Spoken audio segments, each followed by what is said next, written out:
আসসালামু আলাইকুম। সাথীর রান্নাঘর সবাইকে স্বাগতম। আশা করি সবাই ভালো আছেন।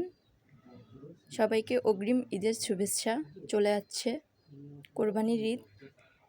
আপনারা বাসায় খুব সহজেই এভাবে গরুর গোশতটা রান্না করে নিতে পারবেন। এখানে আমি 1 কেজি গোশ নিয়েছি। 1 টেবিল চামচ হলুদ গুঁড়া, 1 টেবিল চামচ মরিচের গুঁড়া,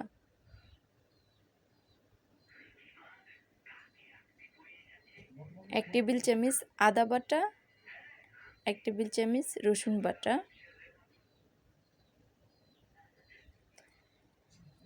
1 টেবিল চামচ জিরা বাটা, স্বাদ মতন লবণ। লবণটা যার যার স্বাদ মতনই দিয়ে নেবেন। গোশ যেই পরিমাণ আপনারা ওই পরিমাণই মশলাটা নিয়ে নেবেন। এখানে আমি 1 কেজি গোশ নিয়েছি। তেলটা আমি পরিমাণ মতন দিয়ে নিয়েছি। এখানে আমি হাফ টেবিল চামচ ধনিয়ার গুঁড়াও দিয়েছি। এটাকে আমি ভালো করে মিক্স করে নিব। হাফ কাপ পেঁয়াজ কুচি আমি হাত দিয়ে ভালোভাবে মিনিট করে নিয়ে নিয়েছি।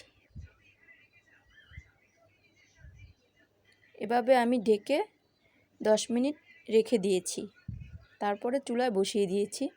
3-4টি দারচিনি এলাচও দিয়ে নিয়েছি।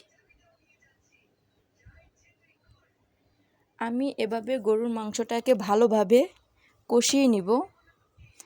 আমি এখানে আর পানি অ্যাড করিনি। আমি যেই পানিটা দিয়ে হাত ধুয়ে নিয়েছিলাম ওটাতেই আমি বসিয়ে দিয়েছি। এভাবে আমি ঢেকে আরও 10 মিনিটের মতো জাল করে নেব। দেখা যাবে কষাতে কষাতে একটি তেলতেলে ভাব চলে এসেছে। আপনারা বাসায় খুব সহজেই এভাবে গোশতটা রান্না করে নিতে পারবেন। যেহেতু কোরবানির ঈদ চলে এসেছে, এখানে আমি কুসুম গরম পানিটা দিয়ে নিয়েছি। আপনারা অবশ্যই কুসুম গরম পানিটা দিয়ে নেবেন, তাহলে গোশত কখনোই শক্ত হয়ে যাবে না, তাড়াতাড়ি রান্না হয়। এভাবে যদি আপনারা এই গোশতটাকে রান্না করেন, দেখবেন আপনার মুখে লেগেই থাকবে। এভাবে যদি বাসায় রান্না করে দেখেন, যে আপনার মেহমান আসলেও খুব পছন্দ করবে। খুব সহজেই এভাবে গরুর গোশতটা রান্না করে নেওয়া যায়। খুব সহজেই ঝটপট রান্না হয়ে যাবে। এখানে আমি কিছুটা গরম মশলা দিয়ে নিয়েছি, হাফ টেবিল চামচের মতো।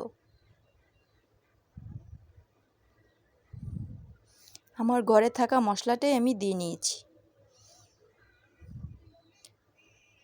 খুব সহজেই গোশতটা গলে গিয়েছে। আমার ভিডিওটি যদি ভালো লাগে অবশ্যই